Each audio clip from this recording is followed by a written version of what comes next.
Felipe, antes de fazer uma análise, né, os amigos certamente vão perguntar o que você viu desse jogo. Eu queria que você comentasse sobre o Rossi. Hoje, no seu plano de jogo, ele foi muito importante, né, saída de bola ali na intermediária, muito participativo. E, mais uma vez, fez uma defesaça, salvando o Flamengo ali no primeiro tempo. O Rossi está num grande momento, é importantíssimo para nós. E para mim, um goleiro tem que ser bom debaixo do gol com a mão, e ele é. E depois, se puder, né, nos dá essa facilidade na saída, na qual ele consegue nos ajudar muito. E muito inteligente também, posicionando os jogadores para dar mais tempo e espaço para eles. Então, está num grande momento. Felipe, boa noite. Boa noite. A impressão que ficou para a gente é que o empate acabou sendo um resultado justo. As duas equipes apresentaram problemas. Foi um jogo abaixo, tecnicamente, com muitos erros. E o Flamengo, com os desfalques, inevitável dizer que teve dificuldade ali na criação. O Flamengo sentiu a falta de um meia mais criativo hoje, com a ausência do Arrascaeta, assim na minha visão. Eu queria que você fizesse essa análise, o que faltou para o Flamengo, porque o time teve a posse, o time teve ali a pressão no início, principalmente, mas errando novamente nesse último terço, assim. Não, ficou bem evidente o momento, a semana. Jogamos sábado contra o Bahia e quinta-feira na Libertadores, para depois jogar domingo. Quinta-feira, 9h30, para jogar domingo às 6h30. É uma coisa que inexplicável, né? Eu acho assim, sempre falei, ter muitos jogos, ter um calendário cheio é um privilégio, porque tem times que acabam o ano agora, acaba o estadual e não tem mais nada para jogar. Então tá no Flamengo, você tem muitos jogos, tem um privilégio. Que pode ser melhor feito? Pode ser melhor feito, sem nenhuma dúvida. Tivemos menos de 72 horas para descansar, e óbvio que enquanto a perna tá fresca, dura, a saúde dos jogadores, o futebol está ali. Agora, desse jeito, que o torcedor se acostume. Os melhores não vão estar no campo, nem aqui, nem os do Palmeiras, nem os do Botafogo, nem... É simples assim, né? Então, hoje realmente perdemos o Arrascaeta, não conseguiu vir para o jogo, não está em condições de jogar. O Bruno Henrique foi no sacrifício, o Alexandro chegou no limite, os zagueiros a gente viu que estava no limite. E temos um elenco muito qualificado e também temos bastantes desfalques que não servem como desculpa. Poderíamos ter feito um melhor jogo, mas também jogamos contra um grande adversário que também nos estudou bem, nos colocou em situações na qual nos causou dificuldades. Então eu diria que foi um primeiro tempo equilibrado, onde a gente dominou, conseguimos chegar bastante na área do Botafogo, tivemos nossas chances, e o segundo tempo já, a partir do minuto 15 em diante, o jogo ficou...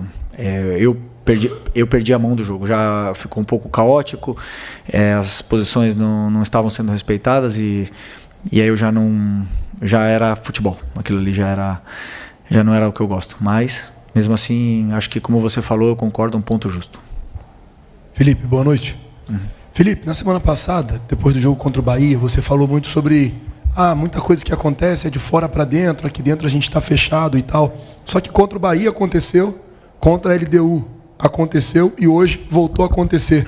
Vazar a sua escalação antes de sair a escalação oficial. Queria saber o quanto isso está te incomodando. Queria saber também se você não acha que tem alguém, talvez, que esteja querendo te atrapalhar. Obrigado. Bom, vazou a escalação inteira? Saiu que o Pedro ia jogar. Bom, Pedro. Vazou bastante? Ok. Bom, não controlamos tudo, infelizmente, né? Às vezes as escalações vazam, na verdade não vinha vazando e vazaram. Eu não controlo tudo, infelizmente eu não controlo tudo, não controlo quem está olhando, ou quem está vendo, ou quem pega o celular e manda uma mensagem, não posso controlar isso. Isso é do futebol. Me prejudica, claro que me prejudica, é ruim pra gente que vaze a escalação, mas quem faz está indo contra o Flamengo, quem vaza. Então, que ele durma, que é essa pessoa que vaza, muitas das vezes a gente tem alguma informação, mas que essa pessoa coloca a cabeça no travesseiro depois e não vai conseguir dormir, pelo menos eu acho. Felipe, Raíza Simplício da Gol Brasil e da revista Placar.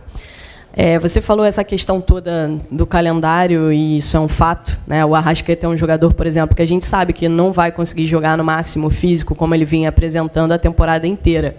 E muito se fala também, o Flamengo tem que buscar um substituto para o Arrascaeta. E a gente sabe da qualidade dele, sabe que é difícil achar um jogador com a qualidade dele, mas a gente tem visto muito o Flamengo falar de contratações de pontas, tem a possibilidade do Jorginho também, que deve chegar. Como é que está para você, Felipe Luiz, essa questão de ter um jogador que possa substituir o Arrascaeta sem ser um cara improvisado, um cara que realmente possa ser? O Flamengo precisa ir no mercado buscar esse jogador?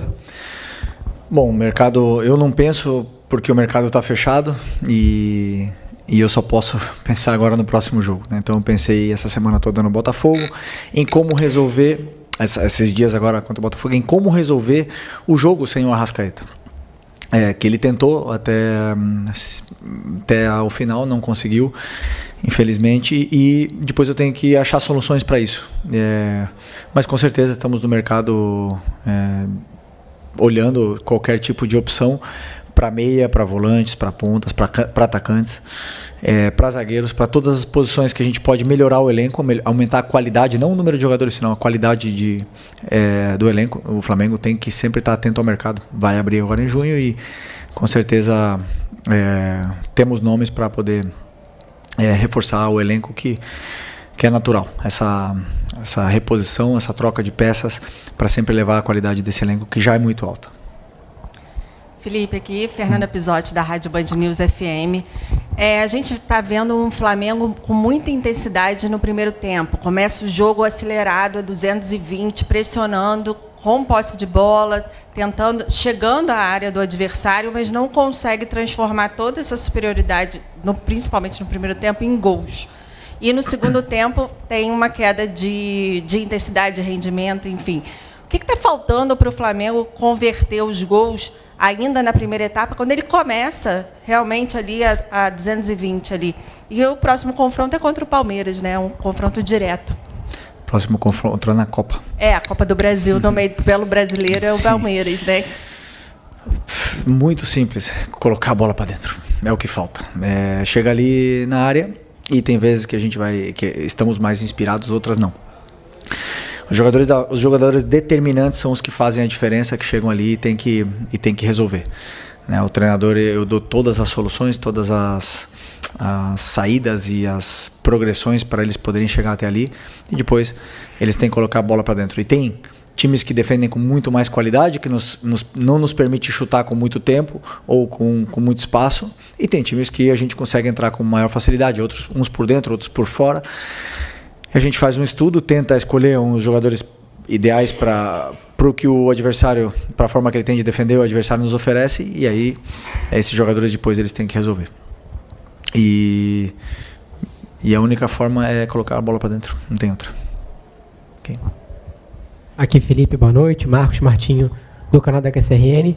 Felipe, mais um jogo onde o Flamengo sofreu com desfalques, né? Sobretudo no setor de meio campo, sem Eric Pulgar, sem Alan, Gerson, Arrascaeta. E eu quero te perguntar até que ponto você considera que a ausência desses jogadores influenciou negativamente na criação do Flamengo, né? O Flamengo com mais dificuldade de criar no jogo de hoje do que no jogo contra a LDU, e se essas questões também enfatizam, né, cada vez mais a necessidade de abastecer esse plantel nesse setor de meio campo. Muito parecida com a pergunta da tua companheira. Como eu falei, reforçar o plantel, o elenco, a gente vai tentar com certeza nesse mercado. E quando você perde um jogador, claro que você sente um jogador titular, e a gente perdeu muitos, né? Muitos jogadores nesse processo agora, mas eu não vejo dessa forma. Eu vejo os que eu tenho disponível, tento ver com as peças que eu tenho, montar o quebra-cabeça para poder vencer do Botafogo, que também tinha desfalques para esse jogo. Então, esse jogo realmente, fisicamente, foi um jogo muito exigente, porque jogamos quinta-feira, 9h30. O Botafogo tem um time muito qualificado, que foi campeão brasileiro ano passado, foi campeão da Libertadores ano passado, não podemos esquecer da qualidade que tem esse time, está muito bem treinado. E realmente tivemos dificuldade um pouco mais na criação hoje, mas pensar próximo jogo, pensar em evoluir e melhorar. Felipe, boa noite. Mauro Santana, do canal Mauro Santana. Além dos desfalques que você citou, alguns jogadores caíram sensivelmente de produção. Você está um deles, que inclusive foi muito importante para o Flamengo, terminou muito bem a temporada passada, começou muito bem essa temporada, que foi o Wesley. Chegou até a ser noticiado que o jogador voltou da seleção brasileira com bastante desgaste, mas a verdade é que ele não está conseguindo entregar aquilo que a gente sabe que ele pode entregar. Já existe algum diagnóstico a respeito disso? Por que dessa queda? E de que maneira tentar recuperar esse jogador que já foi tão importante para o Flamengo? Todo jogador oscila durante um ano. Não existe nenhum jogador que vai jogar sempre bem. Não existe. Sempre e mais aqui, com 80 jogos, sem tempo de descanso, com uma pressão absurda, todos eles vão oscilar. E o Wesley tem 21 anos, né?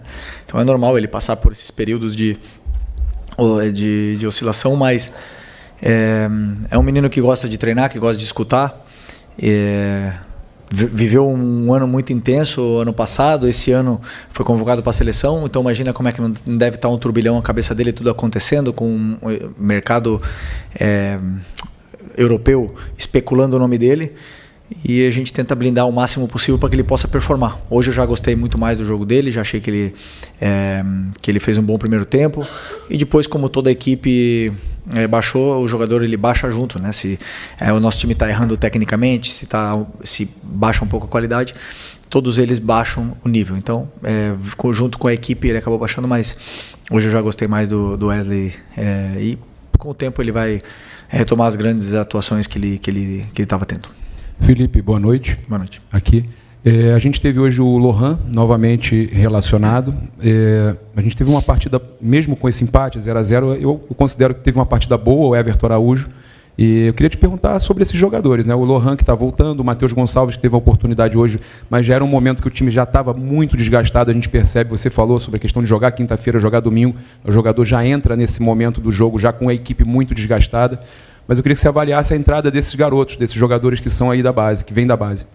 Não, o Everton é sempre muito confiável, sempre faz jogos sólidos, né? E ele domina muito o meio-campo, que é a fase defensiva, os apoios que ele tem sempre para solucionar o companheiro pressionado, e ele tem muitos detalhes que eu gosto no volante, por isso que eu me sinto tão seguro quando eu coloco ele no campo. E o Lohan vem evoluindo, está jogando no Sub-20, vem jogando melhor, vem treinando muito bem, pelo que o Nuno, o treinador do Sub-20, me falou. Está treinando com muita intensidade, com força, está correndo, está querendo aprender, e não é coincidência que ele vem evoluindo no Sub-20, e hoje com os desfalques decidi chamá-lo, né, mas infelizmente, como ele jogou quarta-feira, eu acho, ele não conseguiu treinar comigo, nenhum treino essa semana, então não me senti confortável em colocar, porque ele não tem as dinâmicas de treinamento comigo. E o Matheus é um jogador que tem um talento, vocês sabem disso, tem um talento muito grande, uma qualidade muito grande, e eu imaginava que ele fosse dar essa qualidade que nos faltava, esse toque de qualidade no meio campo que nos faltava. Mas é um jogador que durante muito tempo assim, ele perde a posição, ele é muito anárquico dentro do meio campo, então por mais que ele tenha muita qualidade, muitas vezes ele mesmo se aperta nas situações, mas é um jogador que tem qualidade e tem muito para evoluir. Boa noite, Felipe. Rodrigo Cerqueira, Grupo Globo. Ainda um pouquinho em cima do Lohan, que ele voltou a ser relacionado depois de alguns meses, ele tinha muita expectativa quando subiu ano passado com o Tite, fez um início de carreira no profissional muito bom, depois acabou perdendo espaço e tal. Como é que você pensa o Lohan assim, no time? Qual função que você acha que ele poderia desempenhar a partir do momento que ele tem essas dinâmicas com você de treino, tenha mais tempo trabalhando com o elenco? Até porque é um jogador que a torcida sempre fala muito, né? Sempre esperou muito dele. Ele passou esse período um pouco afastado, mas voltando agora a ser relacionado, eu queria saber como é que você pensa ele para esse teu trabalho no Flamengo. Eu vejo ele na posição que jogou o Luiz Araújo hoje. Para mim é a melhor posição dele, na meia. Também pode jogar aberto, não vejo ele tão determinante jogando aberto, mas pode, e essas são as posições que eu, claro que pode jogar em outras, né, mas assim que eu vejo que ele pode performar mais. Depende dele. Para mim, os jogadores eles têm que falar no campo, não adianta ter nome, não adianta o salário, não adianta a idade, não adianta nada. Para mim é campo. Se ele estiver bem arrebentando no sub-20, eu quero colocar ele. E se ele estiver mal, ele não vai jogar. E isso, o Arrascaeta já ficou no banco comigo esse ano, o Pedro já ficou no banco, o Bruno Henrique já ficou no banco. Para mim não tem nome, não tem nada. Quem tiver melhor e o campo estiver falando, vai ter mais oportunidades. Isso começa no treino. Boa noite, Felipe, tudo bem? Júlio Miguel Neto, da Rubro News TV.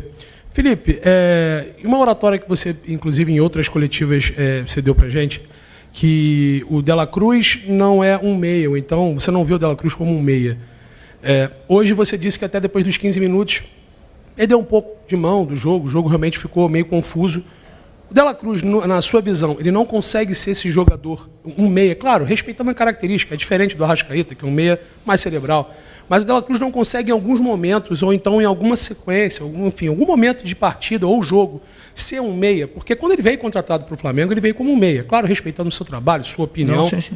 Mas ele veio contratado como um meia, anunciado como um meia. Na seleção do Uruguai ele atua como um meia, respeitando um colega também, Marcelo Bielsa.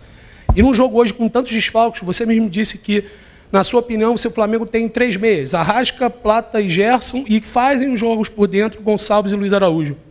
O Dela Cruz não seria, em algum momento, um jogador que talvez fosse suprir essa ausência de um jogador um pouco mais ofensivo, com um pouco mais de recurso ofensivo? Queria saber a sua opinião, se realmente, de fato, o Dela Cruz não é esse cara, na sua opinião, e também, se você puder atualizar a gente, se souber também, a situação do atleta após a lesão de hoje. Obrigado, boa noite. Obrigado. Se eu coloco o Nico hoje de meia, eu jogo sem volantes, porque eu só tenho o Nico e o Everton. O Gerson está suspenso, o Eric e o Alan estão machucados, não tinha volantes. Mas, respondendo a tua pergunta, primeiro, aonde o jogador gosta de jogar? Essa para mim é onde ele se sente mais à vontade, onde ele se sente mais cômodo. Perguntem para ele. Volante, jogando de frente, construindo. Aonde a gente viu, para mim, pelo menos a melhor versão do Nico de volante, aonde ele faz o time jogar de volante. Então eu penso sempre, assim, a posição, ele gosta de jogar ali, ele nos deu tanto, nos dá tanta criação de jogo, nos dá tanta saída de pressão por vantagem qualitativa. Para que eu vou improvisar? Né? Para que eu vou improvisar um jogador? Tirar ele do melhor lugar. É como se eu fosse tirar um zagueiro, por exemplo, Léo Ortiz, que é um dos melhores zagueiros do Brasil, e colocar ele de volante ou de lateral. Então eu estaria tirando o que nossa equipe tem de melhor, que é a fase de estabilidade na equipe, que são os zagueiros, que são os laterais, que são os 2 volantes, para fazer uma coisa que eu não sei se daria certo. Pontualmente, se precisar, com certeza ele vai fazer. Ele vai ter essa qualidade para fazer, ele vai fazer. Eu não vejo ele com o último, por exemplo, a finalização, o gol, o último passe, que é o que o Arrascaeta tem, que é o que os jogadores que jogam nessa posição costumam ter. Agora, que ele pode fazer, não tenho nenhuma dúvida. Boa noite, Felipe Luiz. Prazer falar contigo, Eric Viana, do site fla.mundobola.com. Bom, a minha pergunta, eu sei que você já falou na semana passada sobre o Rodrigo Caio, como é que foi essa contratação dele, mas eu queria entender um pouco mais em detalhes, porque a gente viu já no outro jogo ele separado, ele não fica no banco, né, ele fica lá em cima, na cabine, e hoje a gente viu isso acontecer de novo. A função dele, ela é de fato como de um auxiliar ou é mais ligada à análise de desempenho, alguma coisa nesse sentido? O que ele fica fazendo lá em cima? Eu gostaria que você pudesse esclarecer um pouco melhor para a gente. Obrigado. Bom, o Rodrigo não está sentando no banco ainda por uma opção que ele acabou de chegar e a gente ainda está adaptando. E tem o Marcinho, que tem muita experiência, que pode ajudar. Ele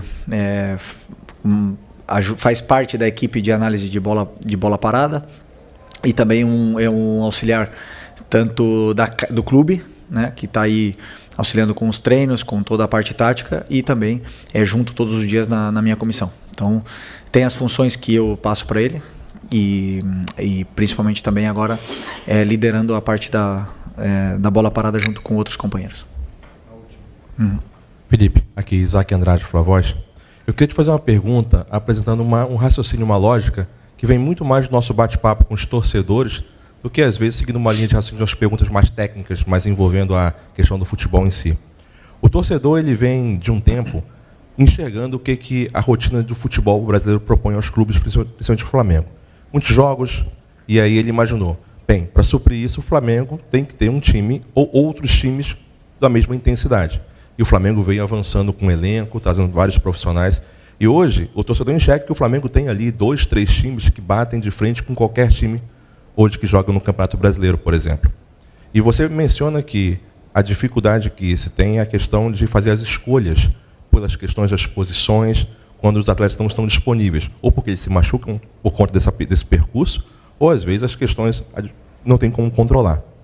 Na hora que você faz essa escolha, vem a questão da finalização. Hoje teve um jogo muito bom, um jogo que ambos os times não estavam tão bons assim, mas que propuseram um jogo e o Flamengo, ali no último passe, também aquela dificuldade. Essa questão da última dificuldade, a questão da confiança, de fazer acontecer, da bola entrar para dentro, ela vem de uma questão de treinamento que talvez por você não ter tempo, não consiga treinar times específicos para situações, e aí vem só essa questão da escolha, da posição, e o time entra com a escolha dos profissionais nos locais certos, mas sem um treinamento, o que não gera confiança, e a bola não consegue chegar e entrar no gol? Muito bom o raciocínio todo, só não entendi qual é a pergunta. A pergunta é a dificuldade do treinamento. Ah, do treinamento. Ok. Por exemplo, eu vou dar o exemplo do que aconteceu. Quinta-feira, jogamos, cheguei em casa de madrugada, tivemos que treinar sexta-feira à tarde, com os jogadores que não jogaram, e aí você já começa a desenhar um pouco o jogo e as correções do último jogo, dependendo do que o modelo de jogo nos guia. Sábado, os jogadores que jogaram podem fazer a primeira parte, que é o quê? O plano de jogo do que vai acontecer no jogo. Então, os detalhes eles se perdem. Para mim é isso, os detalhes eles se perdem. Já são os 2 metros do posicionamento de um zagueiro que fica errado. São detalhes. A condução de bola, quando ela tem que acontecer. E essas coisas vão se perdendo, mas principalmente o jogador ele não descansado totalmente para jogar. Muitas vezes o nível de intensidade, de concentração ele cai. E é pequeno, não é muita coisa, porque você vê, por exemplo, o Alexandro com 34 hoje jogou os 90 minutos em altíssimo nível. Mas outros jogadores não acabam a recuperação é muito individual, eles não acabam de recuperar 100%. E isso se nota depois nos detalhes do jogo, né? Então, ideal não eu não reclamo do calendário, porque como eu falei para vocês, para mim é um privilégio você ter muitos jogos e eles jogar tantos jogos, só que realmente quando tem uma sequência tão grande e poucos dias, para mim 3 dias, menos de 72 horas, não dá. Quando são 4 dias, pode ter certeza que já dá para preparar muito melhor e dá para corrigir muitas coisas, mas é o que temos. Todos os treinadores, todas as equipes do Brasil, estamos todos no mesmo barco e só se unindo todos para tentar melhorar.